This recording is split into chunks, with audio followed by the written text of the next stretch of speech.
Hey everyone, so today I have a couple drugstore masks here with me, and today we're going to be doing a drugstore mask review and try on.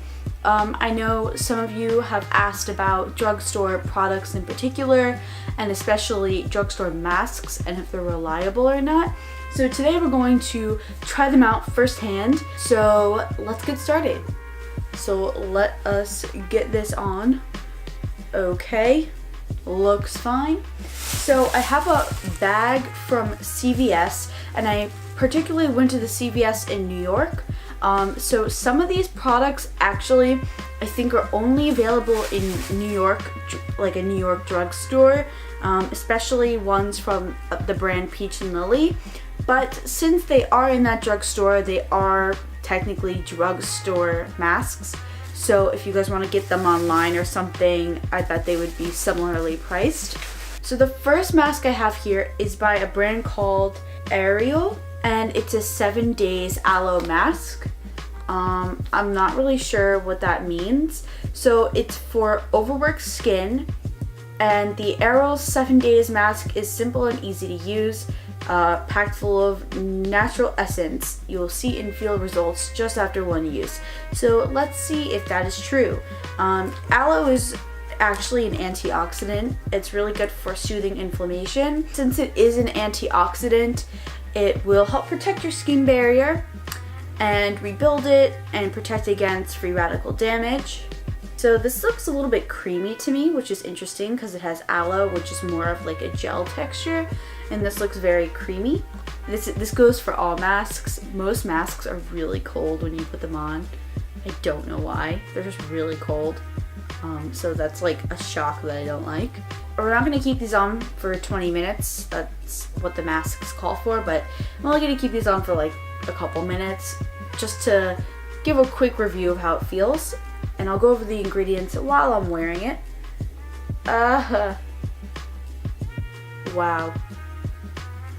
Okay, I'm sorry if I'm scaring anyone. Rubbing the essence on my neck. I'm sorry if this is like disturbing for anyone. But here you go. So ingredient wise, the one thing I see on here that I'm not really happy about is the fragrance. So the one ingredient I see on here is fragrance, and I don't really enjoy that. I know a lot of masks nowadays contain fragrance, and the thing with fragrance is that even though the brand will put the word fragrance on there, usually it means that there's a bunch of chemicals put into that one fragrance. So brands don't have to put all the chemicals they put in to make a fragrance. They just have to put the word fragrance and they're set to go. But what the customer doesn't realize is that the fragrance can actually mean a multitude of chemicals put into one to make one fragrance. But it could mean there are other chemicals on there that could be irritating to the skin, cause inflammation and redness. Otherwise, there's aloe leaf in here, there's witch hazel, which is good for inflammation, aloe, which is good for inflammation and redness. There's glycerin, which is good for repairing the skin barrier. Everything in here is relatively good. Just the fragrance I would be careful of. All in all, this 7-day aloe mask, I would say it's good. It doesn't feel like it's going deep into the skin. Usually masks feel a bit more hydrating within. This one feels a little bit more like it's sitting on top. Maybe that's because I didn't wear it for long enough. So the next mask I have is by Yes2, and I've seen this brand a lot in drugstores. This is a cucumber mask, and we all know cucumbers are put over your eyes when you go to the spa. There's aloe in here, which is the base. There's actually kaolin in here, which is really good for pulling out stuff within the pores. Oh, this is a mud mask. I thought this was gonna be something else. Okay, it has castor seed oil, which is really good for hydration. This looks like a good mask. It also has fragrance in it, which just be careful about that. Fragrance, again, it does cause inflammation and redness. Irritation doesn't have to show on the surface of the skin. Irritation can actually happen within the skin and you won't even know it. Irritation and damage can happen within the skin and show over time. That's what sun damage does. You don't see it necessarily right away, but as you grow older, you do see the damage. Fragrance can do that as well. So with masks that have fragrance in them, I would be careful. So you see the mud in the mask here. Wow, looks like that. Okay, so I'm using the viewfinder as a mirror, which I don't know if that's a good thing or a bad thing.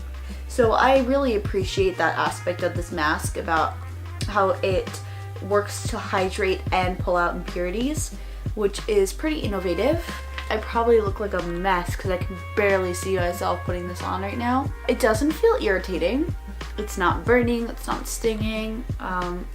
It also doesn't feel rough, which a lot of clay masks tend to feel like. I actually really like this. I like how it feels kind of soothing. So I actually just took that mask off and it does feel pretty smooth on my skin. It feels nice. I think it gave it nice hydration. But the only thing, again, that I'm concerned about is the fragrance. So the next thing that I'm gonna move on to, which honestly, I'm a little biased. Let's be real, I'm a little biased, okay? So I kind of got like 4 or 5 of these masks. And these are the Peach and Lily Peach Slices masks. And she does not have any fragrance in here. Alicia Yoon, this is her line. She owns Peach and Lily, but this is the Peach Slices line. And she made all these. And she sells these at CVS, and they're sold, I think, only in the New York stores specifically. So you guys can definitely find these online. I love these masks, and I love these as in-flight masks as well. So we're gonna put one on. I'm gonna put on the Firm Pomegranate and Honey Sheet Mask. So this has glycerin, which is good for rebuilding that skin barrier. This has a lot of antioxidants in it as well. There's blueberry extract in here, which is going to protect that skin barrier and rebuild it. And then you have witch hazel, which again is good for inflammation and redness. There's also collagen in here, which will help to plump and bring back elasticity to the skin. It's cold. So you see, this still smells good without the fragrance. You know, my dudes, you don't need the fragrance in there. It'll irritate the skin. So the other mask I got was this lip mask by Peach Slices, and it's their Aqua Jelly Lip Mask. And this lip mask, I think I've talked about before, but it is one of my favorite masks and one of my favorite lip masks to use because it is not soaked in any essence. It's actually infused. So it almost provides this more like intense hydration because it's directly on the lips. So this lip mask contains glycerin, which is good for rebuilding that skin barrier. Again, I'm sorry if this is like freaking you out that I'm talking in a mask right now. It has coconut in it, which is good for hydration, grapefruit, antioxidants that will rebuild the skin barrier on your lips. And then it has shea butter, which is also good for hydration. So we're gonna take this baby off, and I don't know if you guys know, but I like to fold it in half and put it under my neck. So we're gonna let that sit there actually while I use this lip mask for you guys. It looks like this, and see how it has no fragrance? It's like a jelly texture. And here I'm gonna put it on my lips. Yeah, so it's like this jelly-like texture. It just sits on the lips there. It's really hydrating. I really enjoy it. So that was it for my drugstore mask try on. I know it was a little short, but I really tried to pick the masks out that I see the most in drugstores and also that I see a lot of people using often. So I wanted to give those a go. So thank you guys for watching, and I hope this video has helped you to feel a bit more comfortable in your own skin. Bye.